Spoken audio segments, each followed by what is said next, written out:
දැන් වහරක අභයත අලංකාර හාන්දුරු කියන්නේ තමන්ගේ ජීවිතේ වනසන්න ආපු සතුරෙකුටවත් වෛර කරපු කෙනෙක් නෙවෙයි. එයාට සෙත් ආශිර්වාද කරා මෙත් කරා.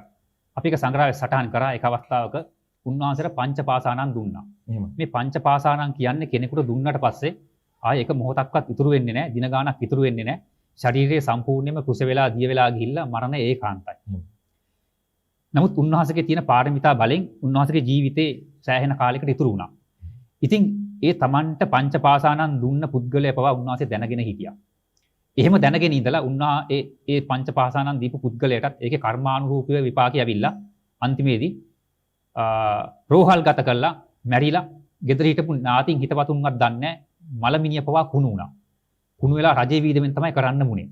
හැබැයි එහෙම ඉන්නකොට ඒ මිය ගියපු කෙනා අර යම ලෝකෙට රැගෙන ගිහිල්ලා අපි ඔය කියන යම රජුරුන්ගේ නඩු තීන්දුව එහෙම ගහලා මේව මේ බොරු නෙවෙයි. මේවා මේ අපේ පෙළ දහමේ තියෙනවා. ඒ වගේ තමයි දිවේශවරයෝ දැකලා තියෙනවා. මේක වහරක හාන්තුත් දැකලා තියෙනවා. මේක අක්කක් බොරු නෙවෙයි. යමපල්ලෝ යම රජුරු කියන මේ කතන්දර එකක් බොරු නෙවෙයි. ඒ යමපල්ලෝ කිහිල දෙකෙන් අත් දෙක දාගෙන ඇදගෙන ඇවිල්ලා ඒත් කමා ගන්න අවස්ථාවක් දීලා මේ පුද්ගලයා කමා කරේ නැහැ. ඉතින් එහෙම කෙනාටත් වහරක හාන්දුව කිව්වා මම පුළුවන් තරම් මෙත් ඇඩුවා කියලා ඒ වෙලාවේ. මේ පුද්ගලයාගේ අඩු ගානේ සිතුවිල්ලක් හරි වෙනස් වෙන්න. ඒ එක උදාහරණයක් හොඳම උදාහරණේ තමන්ගේ ජීවිතේ වනසන්න ආපු. ඒ වගේම තමයි තමන්ගේ දාන්ට ටියුබ් ලයිට් කුඩු ගෙනල්ලා දීපු. තව තවත් වස වර්ග ගෙනත් දීපු. ඔය දියමන්ති කියන විස වර්ගයේ දාපු. ඒ වගේ අයට පවා උන්වහන්සේ දැනගෙන ආශිර්වාද කරා. එක අවස්ථාවක ඒ වගේ උන්වහන්සේට වසක් දීපු කෙනෙක්. තව තව දේවල් කළා, තරජනය කළා. ඒ ස්ථානීය සාසනික කටයුතු කඩාකප්පල් කරන්න මුල් වෙච්ච කෙනෙක්. තමන්ගේ තියෙන ව්‍යාපාර පවා නැතිබංග කරගෙන වැලේ වැල් නැතුව අපි අර කියන විදියට එහෙම වැටලින් අවස්ථාවක මේ පන්සලට ආවලු අවුරුදු 13කට පස්සේ ඇවිල්ලා කිව්වලු හාන්දුරන්ට අපේ හාන්දුරනේ කාලෙකින් බැහැ දකින්න බැරුණා අනේ මට ආශිර්වාද කරන්න කියලා. දැන් මේ පුද්ගලයා හොඳටම දන්නවා මම මේ හාන්දුරන්ට කරපු විරුද්ධකම්. ඒක බොහොම බරපතලයි. එහෙම දැනගෙනත් හාන්දුර හැබැයි හාන්දුර කිව්වා ඒ වෙලාවේ ඒ පුද්ගලයාට කිව්වේ නෑ. උන්වහන්සේ හිතින් දැනගත්තා අපිට ඒක සංගරාවට දාන්න කරුණක් වශයෙන් සැපෙව්වා. ආශිර්වාද කරලා වැඩක් නෑ මේ පුද්ගලයා කරගත්ත දේවල් වලට හැටියට. හැබැයි කවදා හරි ඇදිරෙන්න කියලා. එහෙනම් මහත්තයෝ ඉඳ ගන්න කියලා වටාපත අරගෙන එතුමාට මේ මහත්තයට ආශිර්වාද කරා. කවදා හරි ඇදිරෙන්න කියලා. ඉතින් එහෙම Tamanට විරුද්ධකම් කරපු අයට උන්වහන්සේ ශාසන ආශිර්වාද කරපු අවස්ථා ඕන තරම් තියෙනවා. මේ මනුස්සයන්ට විතරක් නෙවෙයි නොපෙන්න බලවේග වලටත් මැරිලා ගිහිල්ලා අතුරුකම් කරපු අයට පවා උන්වහන්සේ එහෙම දේවල් කරා. මේ බෙහෙත්තෙත් මතු කරන්න හේතුව. දැන් මේ සියල්ලටම අනිච්ච දුක්ඛ අනාත්ත කියලා ගොඩ දාන්න බෑනේ. මේ ඉන්න ලෝක සත්වයෝ මේ ඉන්න මිනිස්සු ඔක්කොම එකපාරට නිවන් දකින්නේ නෑනේ. අඩු ගානේ නිවන් දකින්න කියන්නේ මේ සෝවාන් වෙන්නත් හේතු වාසනා නැති අය මේ අවස්ථාවේ මේ අත්බව ගත කරන අය ආතර ඇතිනේ. මේ අත්බවේ අරියත් ඵලෙන් කෙලවර කරගන්න අය වගේම එහෙමත් අය ඇති. අනාගාමී වෙලා බඹලෝ යන අයත් ඇති. සකෘතගාමී සෝවාන් වෙලා එහාට යන්න බැරි අයත් ඇති. ඔය ඵල හතරට එන්න බැරි අයත් ඇති. මෛත්‍රී බුද්ධ ශාසන නෙවෙයි ඊටත් එහා තව බුද්ධ ශාසන වල පෙරම් පුරාගෙන යන අයත් ඕන් තරම් ඇති. දැන් එතකොට ඒ වගේ අයට මේ වගේ නිවන් දකින්න බණක් කියලා වැඩක් නැහැනේ. ඒ අයට එහෙනම් ක්‍රමානුකූලව අනුපූර්ව මේ ශාසන කරුණා ශාසනය මුල් කරගෙන ඒ ශාසන ප්‍රතිකර්මත් එක්ක ඒ තව අවුරුදු කල්ප කෝටි ගණන්ද යන්න තියෙන්නේ. එතනට එනකන් කොහේ හරි මේ 31 තලේ කරක් ගහන්න එපා. දෙවියෙක් කියලා හරි බ්‍රහ්මෙක් කියලා හරි මිනිස්සෙක් කියලා හරි සතර පාගත වෙලා හරි කොහේ හරි මේක ගෙවන්න එපා එතක. ඉතින් ඒ එතකොට එන්නකොට නිකන් ඉන්න විදියක් නැහැ නේ මේ. මොකක් හරි දෙයක් යහපත් දෙයක් කරන්න එපා. එදාටත් නිවන් දකින්න කියලා දැන් නිකන් උඩ බලාගෙන ඉඳලා හරියන්නේ නැහැ නේ. එතකොට දැන් මේ ඉන්න පහළලා ඉන්න මේ සත්වයන්ටත් මේ මිනිස්සයන්ටත් හැදෙන මේ ලෙඩ රෝග වලට 100%ක්ම දහමෙන් විසඳෙන් මේ ලෝකෝත්තර දහමෙන් විසඳුම් දෙන්න පුළුවන් ඒවත් තියෙන බැරි දේවලුත් තියෙනවා. ඒ ලෝකෝත්තර දහම වටා ගෙතිච්ච දේවලුත් තියෙන ලෞකික දහම් කාරණා. අන්න එහෙම කාරණා දෙකක් තමයි මේ නක්ෂත්‍රයයි වාස්තු විද්‍යාවයි මේ බෙහෙත් කියලා කියන්නේ. දැන් එතකොට ශාසන ප්‍රතිකර්ම වලින් කෙනෙකුගේ කර්ම වේගයේ ගොඩ දාන්න පුළුවන්. හැබැයි එහෙම ගොඩ දැම්මත් මේ අපි මේ භෞතික ලෝකයක් තුලනේ ජීවත් වෙන්නේ. සතර මහා භූතයන්ගෙන් හැදිච්ච මෙන්න මේ භෞතික ලෝකයේ තියෙන මේ සතර මහා භූතයන්ගේ විපරිණාම දේවල් නිසා අපේ මේ මස්ලේ කයට නොඑක් ලෙඩ රෝග 10න් එන්න පුළුවන්. අන්න ඒව නැති කරගන්න නම් අර ශාසන ප්‍රතිකර්ම වලින් පස්සේ යම්සි භෞතික වශයෙන් ඒකට පත්‍ය වෙන දෙයක් දෙන්න ඕන. දැන් මේ වාස්තු විද්‍යාව, නක්ෂත්‍ර විද්‍යාව කියන්නේ අද මිනිස්සු මේ තිරස්චාන විද්‍යාව, තිරස්චාන විද්‍යාවයි කියලා මේවට අපහාස කරලා උපහාස කරලා මේව පහත් කරලා සලකනවා. ඒක ඒ තියෙන විද්‍යාවේ දෝෂයක් නෙවෙයි. ඒව ඇසුරු මිසුරු කරගෙන ඒවට නායකත්වය දෙන පුද්ගලයන්ගේ දෝෂයක් මේ තියෙන්නේ. නැත්තම් ওই විද්‍යාවන් දුන්නේ කවුරුවත් නෙවෙයි මේ පාරමිතා පුරන බෝසත්වරු. ඒ කියන්නේ ඍෂිවරු. ඍෂිවරු කියන්නේ වෙන කවුරුවත් නෙවෙයි පාරමිතා පුරාගෙන යන බෝසත්වරු.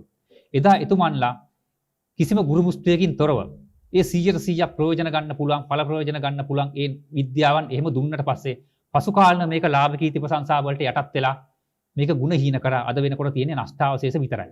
හැබැයි ඒ යට ගියපු නක්ෂත්‍රය වාස්තු විද්‍යාව බේත්තේත් පවා වහරකහාන්තු නැවත මතු කරලා දුන්නා. ඒ මතු කරලා දුන්නෙත් උන්වහන්සේ පෙර අත්බයන් වල සෑහෙන කාලයක් පෙරම් පුරන කොට අත්බව ගණනාවක් බුද්ධාන්තර ගණනාවක් ඍෂිවරු වෙලා හිටියා. වෙදදුරන් වෙලා හිටියා. ඒ ශක්තිය උන්වහන්සේගේ මේ පස්චිම අත්භවෙත් මතු වුණා. එතකොට ලෝකෝත්තර ධර්ම ප්‍රදාන කළා. ලෝක සත්වයා කෙරෙහි දයානුකම්පාවෙන් පස්චිම ජනතාවට යහපතක් වෙන්න අර ගිහි කාලේ මහාන වෙන කාලය දක්වා අර කියපු නක්ෂත්‍ර විද්‍යාව, ඒ වගේම බේත්තේ, එතකොට වාස්තු විද්‍යාව, ගොවිතැන මේ සියල්ල මතු කරලා දුන්න ලෝක සත්වයා කෙරෙහි දයානුකම්පාවෙන්. දැන් මේ වාස්තු විද්‍යාව කියන කෑල්ල ගත්තොත් මම එක උදාහරණයක් විතරක් ගන්නම් මේ කාල වේලාව නාස්ති වෙන නිසා.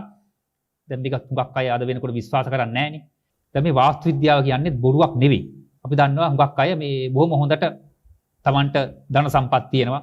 ඒ සම්පත් එහෙම තියෙද්දි හොඳට ගේ දොර හදාගෙන හිටියත් පවුල් වල සමගිය නැහැ. බලාගෙන යද්දි මේ බාහිරව පේන ලෙඩක් දුකකුත් නැහැ මොකක් හරි එහෙම. හැබැයි මේ පුංචි දෝෂයක් තමයි මේකට හේතු වෙලා තියෙන්නේ.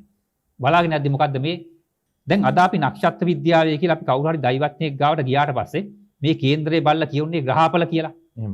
ඉතින් ග්‍රහඵල කිව්වට පස්සේ මිනිස්සු හිතනවා මේ උගත් බුද්ධිමත් අය හිතනවා මේ නොපෙන්න බල වලින් එන මේ මිත්‍යා දෘෂ්ටි පිටිපස්ස තමයි මිනිස්සු යන්නේ කියලා. ඇයි මේකේ විද්‍යාත්මක ක්‍රමය මේ පැහැදිලි කරන්නේ නැහැ මේගොල්ලෝ. එහෙම. මේ ග්‍රහඵල කියන්නේ වෙන මොකක්වත් නෙවෙයි. පෙර අත්බැව් වල අපි කරපු කර්ම විපාක ප්‍රතිසන්තන ක්‍රමයක් නේ. ග්‍රහ කියන්නේ අපි ග්‍රහණය කරගත්ත දේ. ග්‍රහණය. ඒ ග්‍රහණය කර මේ ගත්ත දෙයට ණය වෙච්ච ණයක් තියෙනවා.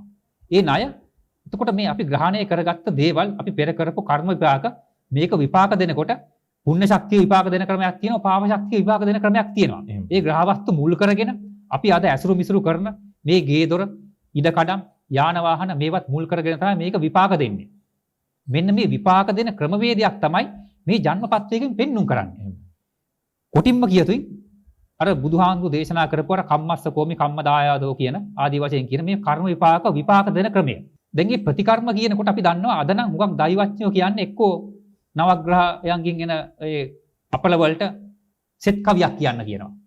එහෙම නැත්නම් දෙවියන්ට දේවා මේ මොකක් හරි බාරහාරයක් වෙන්න කියනවා. ওই වගේ එකක් නෙදී මේ ප්‍රයෝග සම්පatti. හැබැයි වහරකහාන්තුරු එයින් එහාට ගියපු පිළිගන්න පුළුවන් එයින් එහාට ගියපු ශාසන ප්‍රතිකර්මත් මේකට කිව්වා. ඒ කියන්නේ ඒ ග්‍රහයන්ගෙන් ඇති වෙන කර්ම විපාක. ඒ විපාක දෙන ක්‍රමය අපි කියන්නේ ඒ ග්‍රහ දෝෂ කියලා කියන්නේ. දැන් උදාහරණයක් විදිහට රවිචන්ද්‍ර කුජ බුදා ආදී වශයෙන් කියන ඒ රවි ග්‍රහයකින් එන්නේ මොන විදිහේ විපාකයක්ද කියලා උන්වහන්සේ පෙන්වුවා. ඒ විපාකේ දුරු කරගන්න ඕන මොන වගේ ශාසන ප්‍රතිකර්මයක්ද කියලා පෙන්වුවා. දැන් උදාහරණයක් විදිහට කියන්නම් මේ රවි කියන්නේ ක්‍රියාකාරීත්වයනේ. එතකොට මේ රවිගෙන් එන දෝෂය මොකද්ද?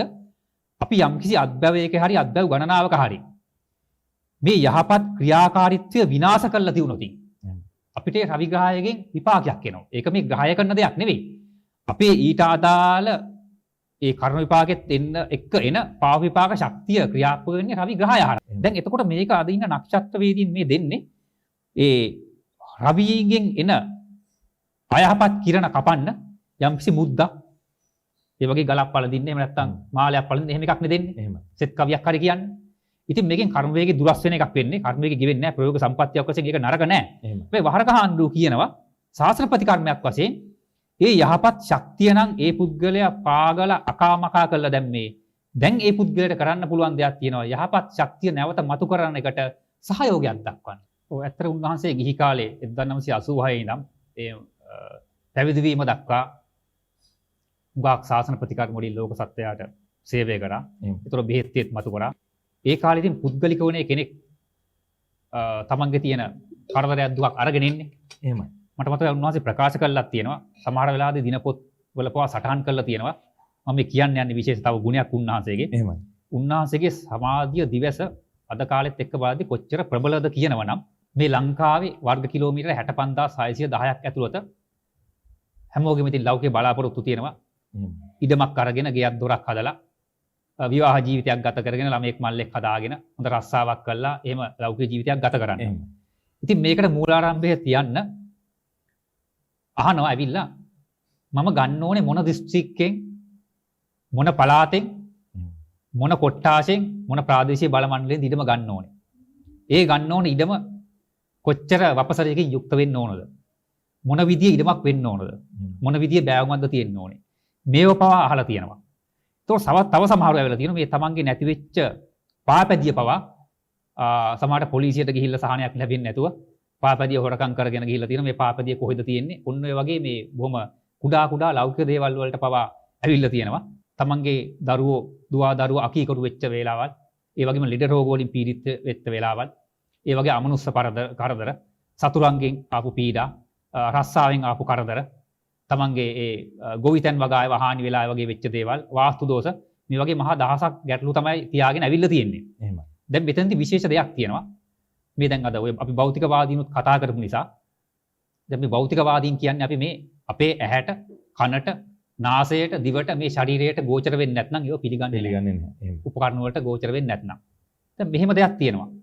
මේ ලෝකේ තියෙන සියලු රූප වලට සියලු රූප අපේ මස්ලේ හැට පේන්නේ නැහැ.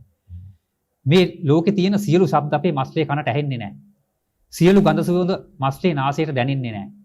සියලු රස මේ මස්ලේ වලින් හැදිච්ච දිවට දැනෙන්නේ නැහැ. සියලු ස්පර්ශයන් අපේ මේ කයට දැනෙන්නේ නැහැ. සියලු ධර්ම අපේ මේ මනසට ගෝචර කරගන්න බෑ. මේක හරි සරල දෙයක්. ඉතින් ඒ මස්ලේ කයෙන් ඔබට ගෝචර වෙන අය තමයි අපි මේ කියන්නේ දිවස් සමාධිලාභින්, අභිඥාලාභින් කියන්නේ. ඒකේ පරතරටම ගියපු කෙනා උත්තමය තමයි ලෞතුරා බුදු පියාණන් වහන්සේ. ඊට පස්සේ පසෝ බුදු පියාණන් වහන්සේලා රහත් උත්තමය, ඒ වගේම 이르දි අභිඥාලාභින් තියෙන ඍෂිවරු වගේ අය අපිට ගන්න පුළුවන්. දැන් වහරක අභ්‍යතාලංකාර හාන්දුරුවන්ගේ චරිතය ගත්තොතින් උන්වහන්සේ මේ කාලේ ඇත්තට දිවසිවරයෙක් වගේ මේ අතේ තියපු නෙල්ලි ගෙඩියක් වගේ මේ 31 තලයේ හුඟක් දේවල් දකින්න පුළුවන්. අපි මේ 31 තලය කියලා කිව්වේ මේ බ්‍රහ්ම ලෝක 20ක් තියෙනවා, දිව්‍ය ලෝක 6ක් තියෙනවා, මනුස්ස ලෝක 4ක් තියෙනවා. සතර අපායක් තියෙනවා. මනුස්ස ලෝකේ අපි හතරම එකක් කියලා තමයි ගණන් ගන්නෙ. එතකොට සතර අපාය කියලා ගත්තත් මේ තිරිසන් ලෝකයක් තියෙනවා. ඒ වගේම ඔසුපත් නරක කියලා ගත්තොත් එතන ඔසුපත් නරක 128ක් තියෙනවා. තව අටමහා නරකයක් තියෙනවා. ඉතින් මේ ඊට පස්සේ ලෝකාන්තරික නරකය කියලා තවත් එකක් තියෙනවා. මේ බොහොමයක් දේවල් උන්වහන්සේ දැක්කා. අවීචි මහා නරකාදිය පවා දැක්කා. ඒකේ දුක් විඳින නිර්සත්වය පවා දැක්කා. මේව බොරු නෙවෙයි. ඉතින් මේවා ලෝකයට උන්වහන්සේ ප්‍රකාශ කරා. ඇත්ත මෙතෙන්දී මේ ශාසන ප්‍රතිකර්ම කියලා කිව්වට පස්සේ අපිට සීමා කරන්න බෑ. අසීමිතව ශාසන ප්‍රතිකර්ම කරගන්න පුළුවන්. හැබැයි ඒ වයින් ඉතා ප්‍රබල ශාසන ප්‍රතිකර්ම කීපයක් තමයි අපිව සටහන් කරලා තියෙන්නේ. 12 පිරිකරක් එක්ක ඥාති බතක් දීලා සාංගික දානයක් දීලා අනුමෝදන් කරන ක්‍රමේ. මොකද මේ හැම ශාසන ප්‍රතිකර්මයකින්ම සිද්ධ වෙ යුතු මූලික දෙයක් තියෙනවා. ඒ තමයි මේ අනන්ත සංසාරේ අපි එද්දි අපේ ඇතින් අවඩ අසාධාරණ වලට ලක් වෙච්ච සත්වය අප්‍රමාණයි.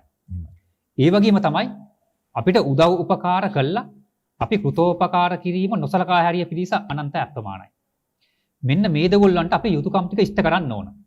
එතකොට මේ කරන හැම ශාසනක ප්‍රතිකර්මයකින්ම කරන්න ඕන දේ තමයි අර අපි අතින් අවඩ අසාධාරණට ලක් වෙච්ච අය මේ අවස්ථාව වෙනකොට කෙබඳු අත්භවයක කෙබඳු ස්ථානයක හිටියත් ඒ අයට මේ පිම්පෙත් දෙවල අනුමෝදන් කළා අපි අර අපේ අතින් වෙච්ච අවඩ අසාධාරණ වෙච්ච වන්දියට ඒක වන්දි ගෙවලා නිදහස් වෙන්න ඕන. එහෙමයි. ඒ වගේ තමයි උපකාර කරපු අය. අපිට මව් වෙච්ච, පිය වෙච්ච, සහෝදර සහෝදරි වෙච්ච, ගුරු හරුකම් දීපු අය අපිට නැති බැරි වෙලාවට තව තව උදව් උපකාර කරපුවා ඕන් තරම් ඉන්න පුළුවන්. එහෙමයි.